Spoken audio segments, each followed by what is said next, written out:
সময়ের দেবতা কালভৈরব। কালভৈরব হলো ভগবান শিবের একটি তীব্র, ভয়ঙ্কর এবং শক্তিশালী রূপ।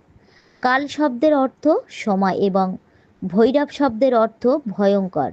কালভৈরব সময়ের অপরাজয়ের শক্তির প্রতীক। তিনি সময়ের ধ্বংসাত্মক দিক এবং জীবন মৃত্যুর চক্রের নিয়ন্ত্রক। তিনি অশুভ শক্তি, ভয় এবং অজ্ঞানতার বিনাশকারী। তার বাহন একটি কুকুর, যা ন্যায়ের প্রতি অনুগত এবং সততার প্রতীক।